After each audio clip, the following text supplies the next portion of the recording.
Bonjour les juristes talentueuses et talentueux, ici Cynthia Anison-Lorbert et bienvenue dans l'épisode 14 du podcast Jurinova. Aujourd'hui, je vous partage les 4 éléments pour rédiger un résumé percutant sur votre profil LinkedIn.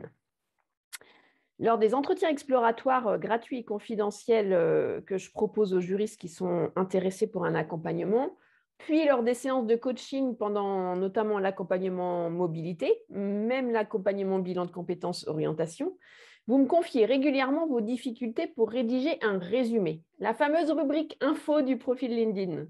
Vous voulez un résumé qui soit impactant sans que ce soit trop redondant avec les éléments figurant dans vos rubriques expérience. Et bien souvent, vous ne savez pas quoi écrire, quoi mettre en avant pour vous différencier. Et vous ne voulez pas avoir l'air de quémander un poste ou de montrer que vous êtes à l'écoute du marché, que vous êtes peut-être intéressé pour bouger par loyauté avec votre employeur actuel.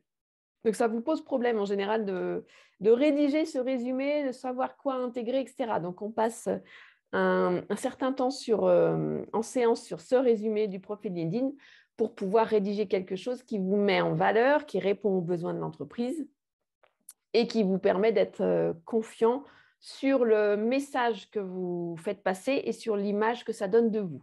OK ? Donc, l'objectif de cette rubrique info, c'est d'offrir un résumé percutant et impactant. Ça veut dire quoi, me demandez-vous le plus souvent? Vous devez vous démarquer, vous devez démontrer votre personnalité, vous devez démontrer en quoi vous répondez aux besoins de l'entreprise qui vous intéresse en fonction de votre ciblage, en fonction des entreprises que vous avez ciblées. Puisque avant d'en arriver au profil LinkedIn, vous avez défini votre projet professionnel pour votre avenir. C'est-à-dire que vous avez déjà défini plusieurs axes de ciblage des entreprises dans lesquelles vous souhaitez travailler, avec des critères clairs, c'est-à-dire un cahier des charges. Donc ça, c'est au moment du bilan de compétences, on monte un cahier des charges du poste que vous souhaitez par la suite pour déterminer un projet professionnel global à 1 an, 3 ans, 5 ans, 10 ans. OK ? Donc, je vous rappelle que le ciblage peut avoir plusieurs axes. Il peut porter sur la taille de l'entreprise, sur sa localisation géographique, sur son secteur d'activité. Est-ce que c'est réglementé également? Sur sa santé économique, est-ce que c'est une entreprise en hypercroissance, en croissance, qui stagne, qui est en difficulté, qui est en phase de rachat, de fusion, etc., qui est en pleine expansion ou non? Voilà, quelle est sa santé économique et quel est le type d'entreprise qui vous intéresse? Sa politique en termes de télétravail, est-ce que le télétravail est à 100%? Est-ce qu'il est autorisé, non autorisé, etc. Sa politique en gestion des talents, c'est souvent un critère important pour vous également. Et la digitalisation ou non de la direction juridique. Est-ce que la direction juridique est digitalisée dans les entreprises que vous recherchez? Ou est-ce que c'est un chantier et un projet à ouvrir, à mener? D'accord? Je vous rappelle qu'il n'y a que 1 à 2% des services juridiques qui sont digitalisés à ce jour. Okay. Donc, le chantier est énorme. Les projets pour les 10 ans à venir sont très importants sur la digitalisation des services juridiques. Concrètement, vous devez vous différencier par vos atouts, vos talents, vos expertises et vos appétences. Et tout ceci doit répondre aux besoins des entreprises ciblées. Donc, vous devez avoir identifié vos atouts, vos talents, vos expertises et vos appétences pour répondre aux besoins des entreprises cibles que vous avez déjà ciblées, donc vous avez déjà recensé leurs besoins. Okay.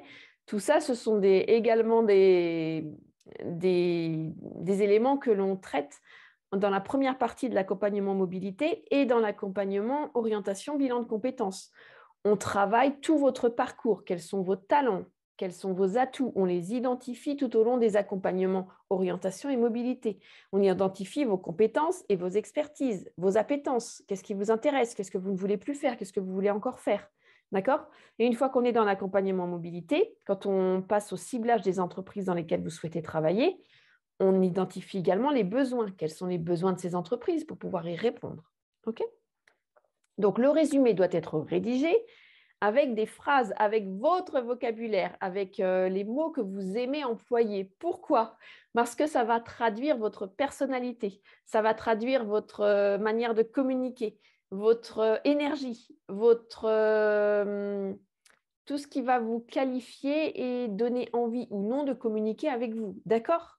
Privilégiez également les verbes d'action pour faire transparaître votre dynamisme, votre volonté, votre détermination, votre positivisme peut-être, votre optimisme, votre côté pragmatique, votre calme ou alors votre énergie survoltée, vos idées, etc. Donc, vraiment, utilisez des verbes d'action et un vocabulaire qui vous caractérise et qui va correspondre aux valeurs des entreprises que vous ciblez également. Et aérez votre texte, donnez-lui de la légèreté, donnez envie au lecteur de venir lire votre résumé. Donc, ajoutez des puces, mais pas que. Ajoutez des émoticônes que l'on voit sur LinkedIn régulièrement.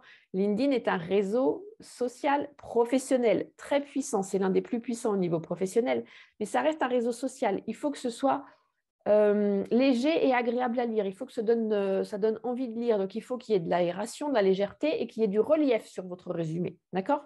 Donc, intégrez quelques émoticônes, pas trop, entre 2 et 4 pour bien cibler vos idées, mais donner un petit peu de fun aussi à votre résumé. OK? Donc, maintenant, je vous propose une structure constituée de 4 éléments pour rédiger un résumé impactant et percutant. Premier élément, il s'agit de votre ou vos spécialités juridiques. Une ou plusieurs, à vous de voir. Ciblez bien celles que vous voulez continuer à exercer, à pratiquer dans votre future entreprise. OK, c'est important, parce que vous vous positionnez là pour le futur poste. Donc, indiquez, alors je vous donne quelques exemples, ça peut être le droit des sociétés, le droit social, RGPD qui est porteur, la compliance avec la loi Sapin, le contentieux, si c'est votre spécialité, le droit maritime, le droit des marques, le droit boursier, le droit bancaire, le droit des nouvelles technologies, le droit de la distribution, etc., de la franchise, enfin, énormément de spécialités juridiques. Donc là, c'est non exhaustif, bien entendu. Donc, je vous laisse vraiment cibler quelles sont vos spécialités juridiques qui vous caractérisent et que vous souhaitez mettre en avant ici. D'accord? On est bien sur les hard skills ici. Donc, ça, c'est le premier élément, votre ou vos spécialités juridiques. OK. Deuxième élément, il s'agit du secteur d'activité que vous visez. Et pour ceux qui travaillent à l'international, vous allez acter ici également les zones géographiques concernées. Donc, en secteur d'activité, vous pouvez avoir la banque, la pharma, l'industrie, l'électronique, le bâtiment, l'immobilier, la formation qui est très porteur en ce moment, la finance, le tourisme, Internet, etc. Quel est le secteur d'activité que vous visez? Quels sont les secteurs d'activité que vous visez? Ensuite, le secteur réglementé. Est-ce que vous travaillez ou non? Est-ce que vous souhaitez travailler dans un secteur réglementé? Peut-être y rester. Donc, est-ce que c'est la pharma, la finance, la banque, le nucléaire? Voilà, dans quel secteur réglementé vous souhaitez exercer par la suite? Quel est le type d'entreprise également que vous visez? Est-ce une entreprise familiale? Est-ce une start-up? Est-ce une PME? Une ETI? Un grand groupe français? Un grand groupe européen? Un grand groupe international? Coté ou non coté? Qu'est-ce que vous visez comme type d'entreprise? Et au niveau international, citez les zones géographiques avec lesquelles vous travaillez, les pays notamment également. Donc, est-ce que c'est l'Europe, l'Asie, l'Amérique du Nord, l'Amérique du Sud, l'Afrique, l'Afrique du Nord, l'Afrique subsaharienne, l'Afrique du Sud, etc. Et citez bien le pourcentage d'activité ainsi que le temps de travail consacré à ces zones géographiques, si vous en avez plusieurs, et quelle est la langue usuelle. Dans quelle langue pratiquez-vous votre métier au quotidien? D'accord? Indiquez-le avec des pourcentages. Ça parle plus aux recruteurs. OK? Donc, je récapitule. Premier élément, c'est votre ou vos spécialités juridiques. Deuxième élément, c'est le secteur d'activité et éventuellement la zone géographique visée. Troisième élément, vos interlocuteurs au quotidien. Avec qui interagissez-vous au quotidien? Qu'est-ce que vous allez démontrer par là? Votre capacité à communiquer, à expliquer, à être pédagogue, à utiliser un langage simple et clair pour communiquer avec des interlocuteurs qui n'ont pas de culture juridique à la base. OK? Donc, et indiquer également, par exemple, la direction. Si vous savez communiquer avec la direction, c'est que vous savez adapter également votre langage, votre manière de communiquer à la direction. Donc, vous avez une capacité d'adaptation, mais vous savez également comprendre leurs problématiques, leur vision du business et également jouer les jeux politiques. D'accord? Donc, c'est important de l'indiquer ici. Donc, je vous donne des exemples. Ce peut être la direction, les opérationnels, les commerciaux, la DRH, donc la direction des ressources humaines, la DAF, la direction des affaires administratives et financières, les clients internes et externes, les fournisseurs, les prestataires, les autorités en France ou à l'étranger, les avocats, les fiscalistes. Voilà, et la liste peut être encore plus longue, hein. Je vous laisse la compléter avec les interlocuteurs que vous avez au quotidien. D'accord?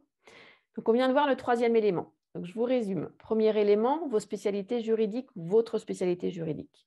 Deuxième élément, votre secteur d'activité et la zone géographique concernée si vous travaillez à l'international. Troisième élément, vos interlocuteurs au quotidien. Quels sont-ils? Et maintenant, nous passons au quatrième élément et dernier élément. Le truc en plus, ce qui fera la différence. Donc, en marketing pur, on appelle ça l'élément différenciateur. Quel est votre élément différenciateur? Souvent, ça repose sur votre appétence ou vos appétences, votre passion ou vos passions. Qu'est-ce qui vous passionne dans votre métier?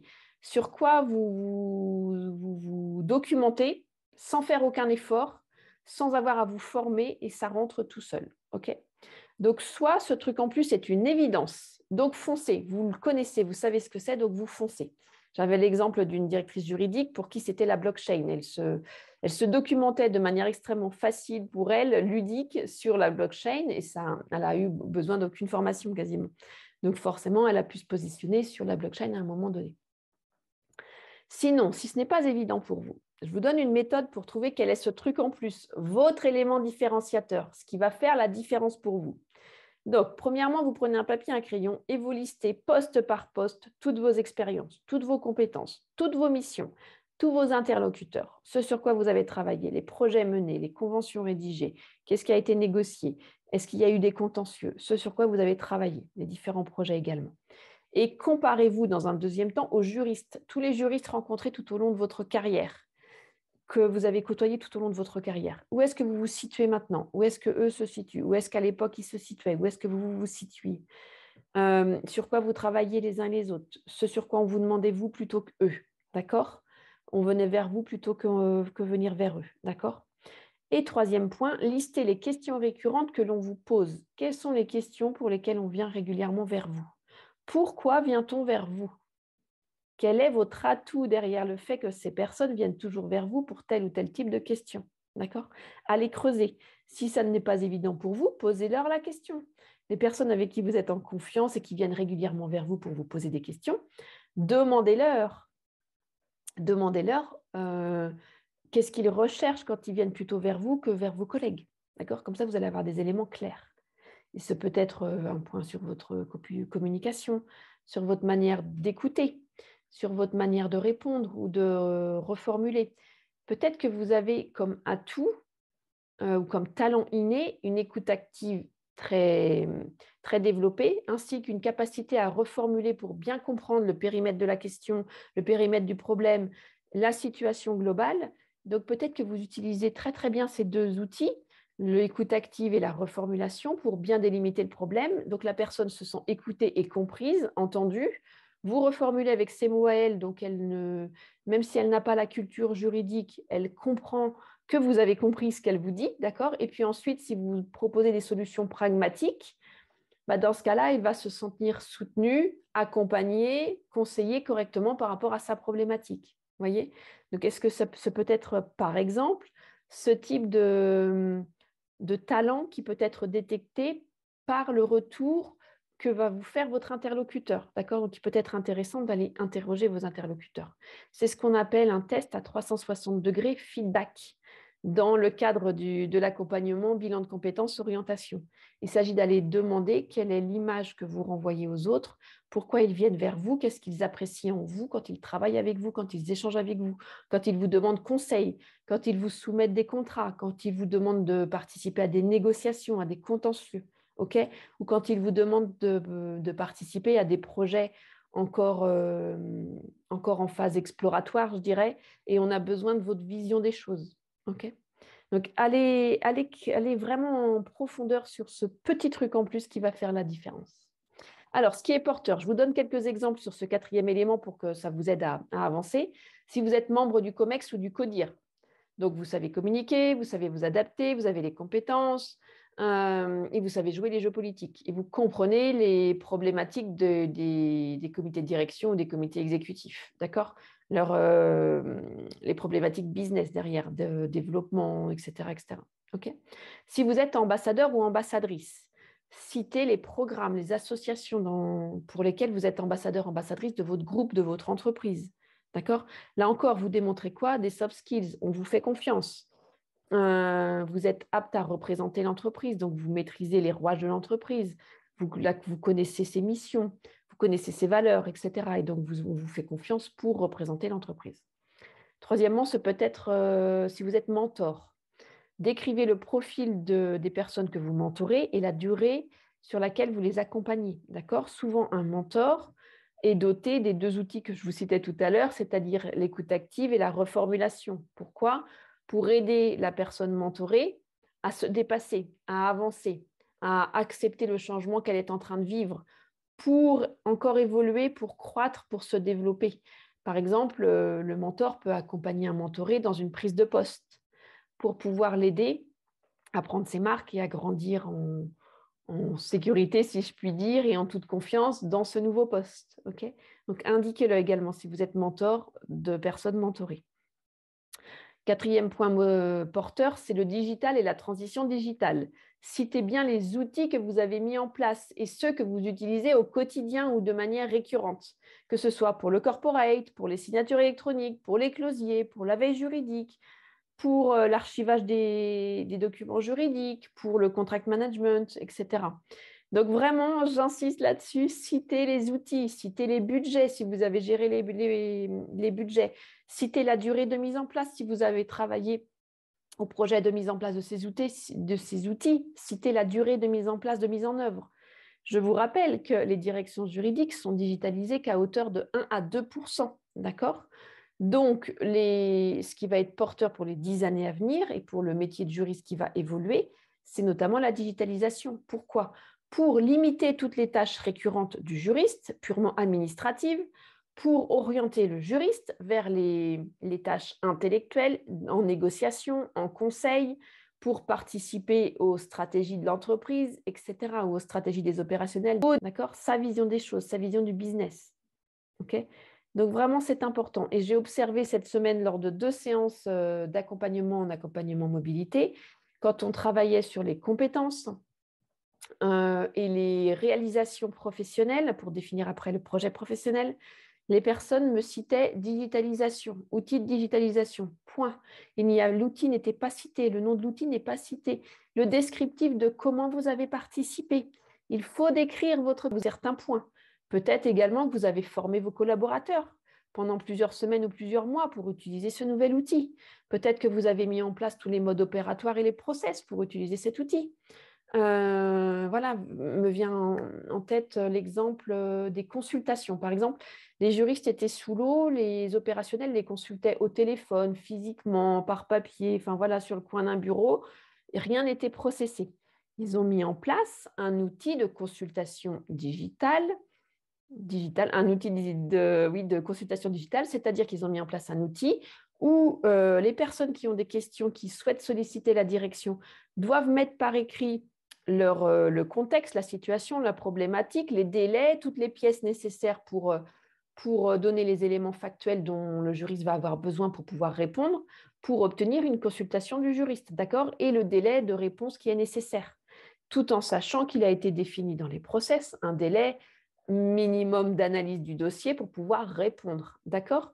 À partir du moment où cet outil de consultation en ligne a été mis en œuvre, la personne donc, que j'accompagne qui l'a mis en œuvre a par la suite formé ses 5 collaborateurs sur ce nouvel outil, d'accord, pour qu'ils puissent l'utiliser, et a également donné des formations aux opérationnels pour les rassurer, puisqu'ils avaient peur de perdre le contact avec le juriste, pour les rassurer sur le fait que c'est un outil juste pour réguler la charge de travail des juristes et surtout pour permettre l'anticipation pour les opérationnels quand ils savent qu'ils ont telle et telle opération à venir, pour qu'ils incluent bien le juriste en amont dans la boucle, pour que le juriste ait le temps de lire le dossier correctement et de proposer des solutions pragmatiques qui vont vraiment correspondre à la situation et au contexte exposé. D'accord? Donc ça, c'est vraiment un exemple concret. Et la personne est en train de retravailler, enfin la juriste qui travaille sur cet outil. Donc là, vraiment, cette personne a ce truc en plus, a cet élément différenciateur qu'elle peut mettre en avant et qui peut séduire une entreprise qui a ce besoin en ce moment. D'accord? Ou à l'avenir, pour peut-être que dans leur plan à 2 ou 3 ans de développement des entreprises, les plans stratégiques des entreprises, qu'on appelle les plans stratégiques, ils ont peut-être prévu de digitaliser un certain nombre de services, dont le service juridique. Donc, cette personne, cette juriste, si elle se positionne sur ce type d'entreprise qui souhaite digitaliser son service juridique dans les années à venir, elle est susceptible de correspondre aux besoins de l'entreprise, plus qu'un juriste qui n'a pas à son actif la digitalisation. Voilà. Alors ça, c'était pour le 4e point porteur. 5e point porteur, c'est une pédagogie avérée. Dès lors que vous êtes formateur également sur vos sujets, vous pouvez l'indiquer, c'est-à-dire que vous maîtrisez la pédagogie. D'accord?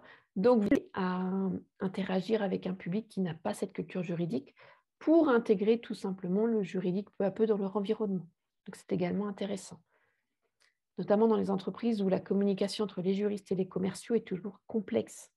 Voilà, et ben, quand ils cherchent un profil qui permet de mettre en place cette communication fluide et pédagogue entre les juristes et ce public non initié à la culture juridique, ça peut être intéressant, ce type de profil. Alors, 6e point porteur, c'est une communication simple et efficace. Alors là, vous allez me voir venir, je pense. Vous connaissez le Legal Ops en ce moment, hein, on en entend beaucoup parler sur les réseaux. Il y a une communication Legal Ops au niveau de la FJE, je le répète, une communication active au niveau de la FJE. Donc, si vous avez comme talent une communication simple, efficace, légère, fluide, indiquez-le également, allez creuser, c'est peut-être ça qui fait votre élément différenciateur. Donc, si vous êtes membre du COMEX, si vous êtes mentor, si vous faites en plus des formations, en principe, vous avez cette communication simple et efficace. Okay ? Utilisez également l'outil, ce que je vous disais tout à l'heure, d'aller demander à vos interlocuteurs pourquoi ils aiment venir vers vous, pourquoi ils aiment venir vers vous pour tel type de questions, ou tel type de négociation, ou tel type de contentieux, d'accord, ou tel type de formation. Voilà, destiné à tel public, par exemple. Allez creuser également. Ensuite, un autre point porteur, ce sont vos capacités en médiation. Si vous avez été formé à la médiation, si vous êtes médiateur ou médiatrice, est-ce que vous avez une formation à votre actif et est-ce que vous l'avez pratiqué? Donc, est-ce que vous pouvez proposer ces compétences en médiation? J'ai accompagné une personne en bilan de compétences qui se posait des questions sur son poste. Elle faisait du contentieux à 100% toute la journée. C'était une ancienne avocate. Dans une précédente vie, elle avait exercé pendant 5 ans en qualité d'avocate et elle était médiatrice, notamment à l'époque. Et donc, elle s'était formée à plusieurs reprises sur la médiation, donc elle avait toutes les techniques. Et elle trouvait qu'en contentieux, elle n'utilisait pas assez ses compétences en médiation, ce qui aurait permis parfois de rendre plus fluide la conversation avec les personnes accompagnées en contentieux, qui étaient des particuliers, pour alléger parfois les conversations et l'ambiance de l'échange, disons, parce que les particuliers étaient extrêmement stressés.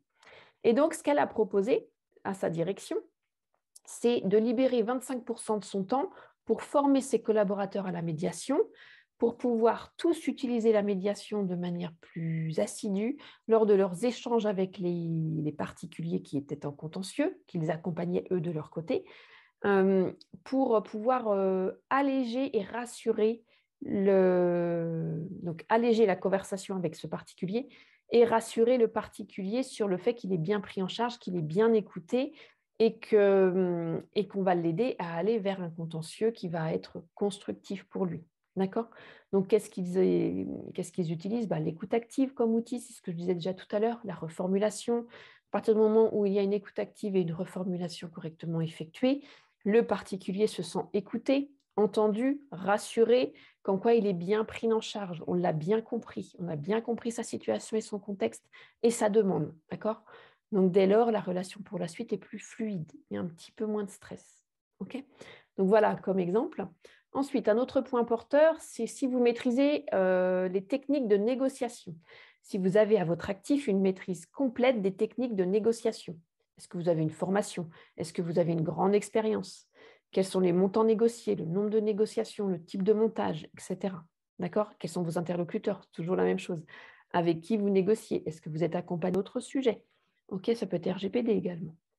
Un autre point porteur, ce sont les levées de fonds dans les startups. Si vous êtes expérimenté dans les levées de fonds dans les startups, avec les différents niveaux, indiquez bien les montages, le nombre de levées de fonds auxquelles vous avez participé et les montants. D'accord? Précisez bien tout cela, le type de montage, le nombre de levées de fonds, les montants auxquels vous avez participé. Comme ça, vous êtes susceptible de convaincre d'autres startups qui sont en recherche de juristes expérimentés là-dessus que vous les avez bien traité cela. Indiquez également vos interlocuteurs là-dessus, puisqu'en général, en startup, vous ne travaillez pas seul sur des levées de fonds. Vous avez des avocats, des fiscalistes, des conseillers, etc., externes, des prestataires. Citez également à ce niveau-là avec quels interlocuteurs vous avez travaillé. D'accord? Pour bien démontrer votre expertise du sujet et le fait que vous avez déjà un réseau constitué pour mettre en œuvre une autre levée de fonds dans une autre start-up. OK? Voilà. Donc, je vous résume les quatre éléments qui vont constituer votre résumé LinkedIn pour être impactant et percutant. Premier élément, c'est votre ou vos spécialités juridiques. Deuxième élément, ce sont le secteur d'activité et la zone géographique que vous visez pour les entreprises cibles. Troisième élément, vos interlocuteurs au quotidien. Avec qui vous vous entretenez au quotidien, avec qui vous interagissez, avec qui vous négociez, à qui vous répondez à des consultations, à qui vous apportez vos conseils. Okay. Quatrième élément, c'est le truc en plus. C'est votre élément différenciateur. C'est ce qui va faire la différence.